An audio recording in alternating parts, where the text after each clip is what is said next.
श्री वल्लभाचार्य जी के कृपा पात्र और अष्टछाप के कवि श्री कृष्णदास जी जैसे रसिक असंख्य जीवों को भव सागर से पार ले जाने के लिए ही इस धराधाम पर अवतरित होते हैं।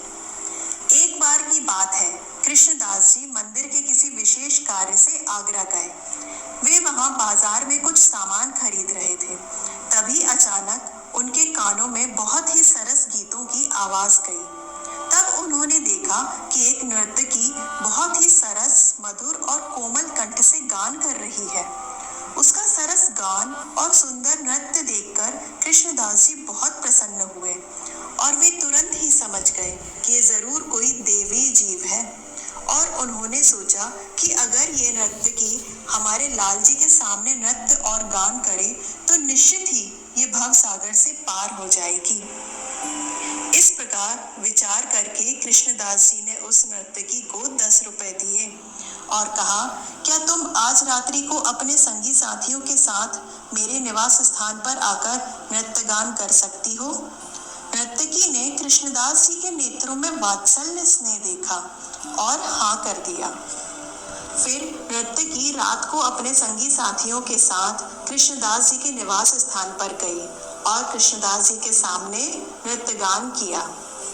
नर्तकी की कला से प्रसन्न होकर कृष्णदास जी ने उसे 100 रुपए दिए और कहा, मेरे स्वामी गोवर्धन में रहते हैं, क्या तुम उनके यहाँ चलकर अपना नृत्य गान कर सकती हो? नर्तकी के मन में विचार आया कि जब ये सेवक इतने धनी हैं, तो इनके स्वामी कितने धनी होंगे।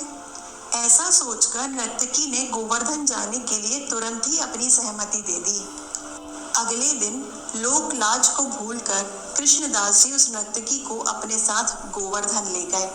वहां पर उन्होंने उस नर्तकी को गोवर्धन के समस्त कुंडों के पवित्र जल से स्नान करवाया, सुंदर वस्त्र आभूषण दिए और साथ ही साथ स्वरचित एक पद भी सिखाया और कहा, आज मेरे स्वामी के सामने यही पद गाकर नृत्य करना।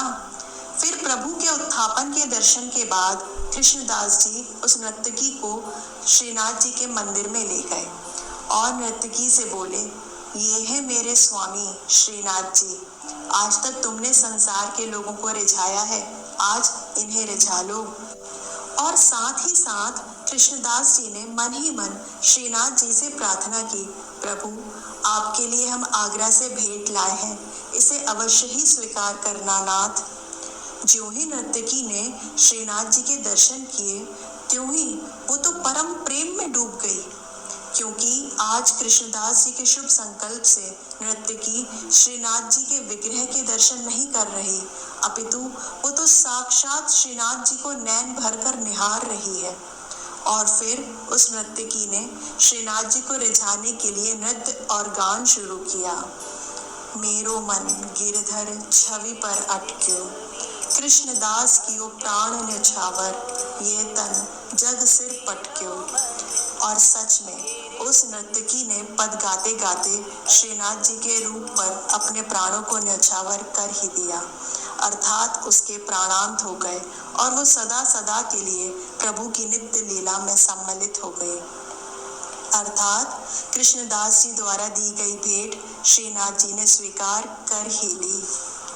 आज हम भी कृष्णदास जी की कृपा का अनुभव करके अपने मन मंदिर में श्रीनाथ जी के अनुपम रूप को जी भर निहारें और निहारते निहारते कहें, मेरो मन गिरधर छवि पर अटक्यो।